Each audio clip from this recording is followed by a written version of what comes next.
Khamenei ने किया जंग को जीतने का ऐलान। अल्लाह साथ जरूर जीतेंगे जंग। दुश्मन से नहीं डरे, डरे तो जीत मुश्किल। इजराइल पर ईरान ने किए ताबड़तोड़ हमले। ईरान के हमले से इजराइल में हाहाकार मच गया है। नेतन्याहू बंकर में छिप गए हैं, डोनाल्ड ट्रंप से मदद मांग रहे हैं। तो वहीं ईरान के सुप्रीम लीडर खामेनेई ने साफ कर दिया है कि इजराइल ने गलती कर दी, उसे सबक सिखाया जाएगा। जंग में अमेरिका की एंट्री कभी भी हो सकती है, लेकिन उससे पहले रूस और चीन की एंट्री होती दिखाई दे रही है और दोनों ही देशों ने जंग के लिए इजराइल को जिम्मेदार बताया है। ऐसे में सवाल ये उठ रहे हैं कि अगर अमेरिका इस जंग में इजराइल के समर्थन में कूदा तो क्या रूस, जो पहले से ही एक जंग लड़ रहा है, वो और चीन ईरान के समर्थन में सामने आ जाएंगे?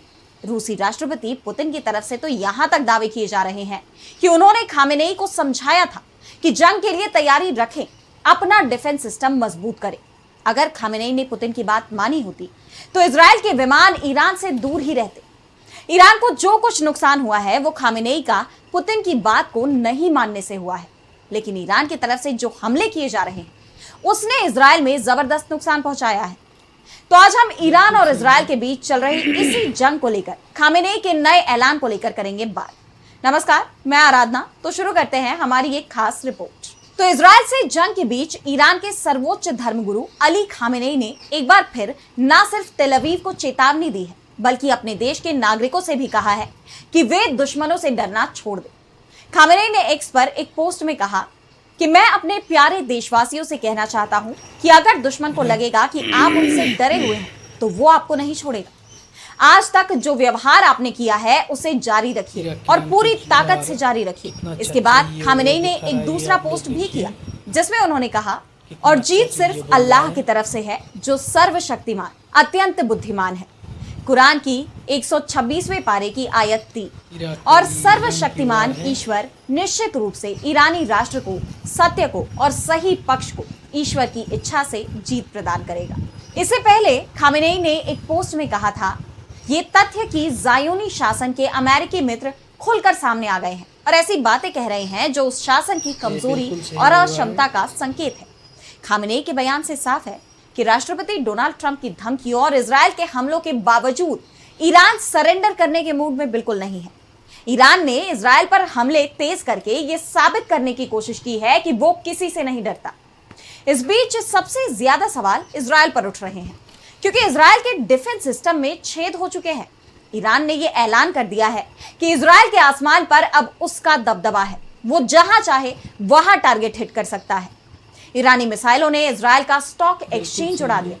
ईरान ने इजराइल के 4 शहरों तेल अवीव, बीरशेबा, रमतगढ़ और होलोन पर 30 मिसाइलें दागी।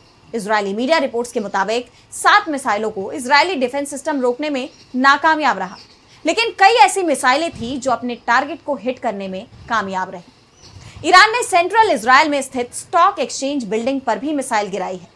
अल जजीरा के मुताबिक इससे इस बिल्डिंग को काफी नुकसान पहुंचा।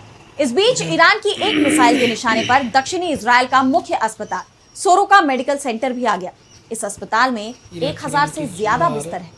ईरान की तरफ से कहा गया है कि उसने अस्पताल को निशाना नहीं बनाया, बल्कि उसके निशाने पर तो इजराइल के सैन्य अड्डे हैं।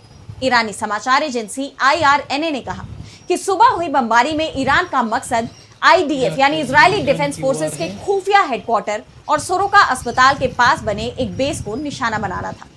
ईरान ने दावा किया है कि हमने जिस अस्पताल को निशाना बनाया है वहां IDF का ठिकाना था, इसीलिए वहां पर हमला किया गया है। और खास बात यह है कि ईरान ने इजराइल को लेकर ठीक वही बात बोली है जो गजा पर हमले के बाद इजराइल की तरफ से कही जाती थी। इजराइल गजा के अस्पतालों पर अपने हमले के बचाव में तर्क देता था कि यहां हमास का अड्डा है, और अब ईरान ने भी इसी तरह के दावे किए हैं। अब जिस तरह से ईरानी मिसाइलें इजराइल में गिर रही हैं, उसके बाद अमेरिकी मीडिया की उस रिपोर्ट पर भी मुहर लगती दिख रही है जिसमें कहा गया था कि इजराइल के पास तेजी से हथियारों की कमी हो रही है।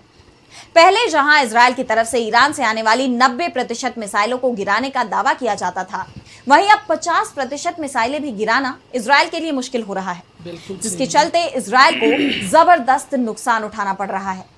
इस बीच बौखलाए नेतन्याहू ने ईरान में अराक हैवी वाटर रिएक्टर पर हमले के आदेश दे दिए, जिसे लेकर पूरी दुनिया में चिंता जताई जा रही है। अराक में हैवी वाटर रिएक्टर है ये फैसिलिटी ईरान के न्यूक्लियर प्रोग्राम का एक काफी अहम हिस्सा है। अमेरिका और इजराइल का कहना है कि इराक में बड़े पैमाने पर हथियारों का उत्पादन होता है। ऐसे में यहां पर हमले के चलते न्यूक्लियर रिएक्शन का भी खतरा पैदा हो गया है। इसे लेकर रूस के राष्ट्रपति व्लादिमीर पुतिन ने चीनी राष्ट्रपति शी जिनपिंग से फोन पर बात की है, जिसमें ईरान के न्यूक्लियर रिएक्टर पर इजराइल के हमलों को लेकर चिंता जताई गई। जिनपिंग ने पुतिन से कहा कि ईरान और इजराइल के बीच सीज फायर करवाना बेहद जरूरी है। ऑपरेशन अंतरराष्ट्रीय विवादों को हल करने का सही तरीका नहीं है। इस बीच इजराइल जो काम ईरान के साथ करने की कोशिश कर रहा है, वही काम अब ईरान ने इजराइल के साथ कर दिया। तेल अवीव वॉर जोन में तब्दील हो चुका है। यहाँ लगातार धमाके हो रहे हैं। शाम ढलते ही ईरान की तरफ से मिसाइल हमले शुरू हो जाते हैं, जिसके चलते शहर में सायरन की आवाज गूंज रही है। लोग डर के साए में जी रहे हैं और सायरन बजते ही सेफ ठिकानों जैसे कि बेसमेंट और बंकरों की ओर भाग रहे हैं। खासकर ईरान की फतेह सुपरसोनिक मिसाइल के इस्तेमाल ने तबाही के मंजर को और बढ़ा दिया है। ये मिसाइल अपनी रफ्तार और क्षमता के लिए जानी जाती है।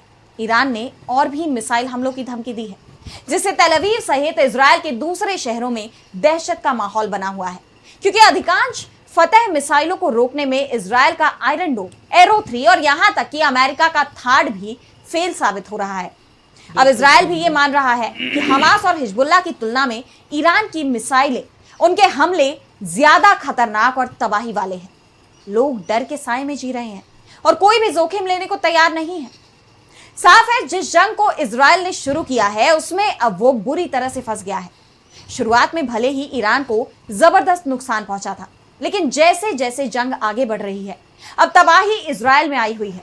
जगह जगह से आती धमाकों की आवाज लोगों में फैला खौफ बता रहा है कि इजराइल गहरे संकट में फंस चुका है। खामेनेई की तरफ से जिस तरह से धमकी दी जा रही है, उसके बाद ये तय माना जा रहा है कि ये जंग इजराइल पर बहुत भारी पड़ रही है। इजराइल को अब सिर्फ अमेरिकी मदद ही बचा सकती है, और अमेरिका अगर जंग में कूदा तो ये तय है कि जंग का दायरा बहुत ज्यादा बढ़ जाएगा। अचानक जिस तरह से रूस और चीन की सक्रियता इस जंग को लेकर बढ़ने लगी है, उसके बाद तो ये तय माना जा रहा है कि अगर अमेरिका की एंट्री हुई तो फिर रूस और चीन भी खुलकर सामने आ जाएंगे। और इसी के चलते डोनाल्ड ट्रंप असमंजस की स्थिति में बने हुए हैं। दरअसल रूस नहीं चाहता है कि सीरिया की ही तरह ईरान में भी उसकी मित्र सरकार चली जाए, इसलिए पुतिन लगातार ईरान के संपर्क में बने हुए हैं। उनकी तरफ से युद्ध विराम कराए जाने की बात भी कही गई, लेकिन डोनाल्ड ट्रंप ने इसे खारिज कर दिया। तो आज इस स्पेशल रिपोर्ट में इतना ही। अगर आपको ये रिपोर्ट पसंद आई तो वीडियो को लाइक करना ना भूलें और चैनल को सब्सक्राइब कर लें। और आपको जो कुछ भी पसंद आया हमें कमेंट सेक्शन में जरूर मेंशन करें। और बाकी ऐसी खास रिपोर्ट्स के लिए बने रहिए डीबी लाइव के साथ। लेकिन फिलहाल मुझे दीजिए इजाजत। नमस्कार।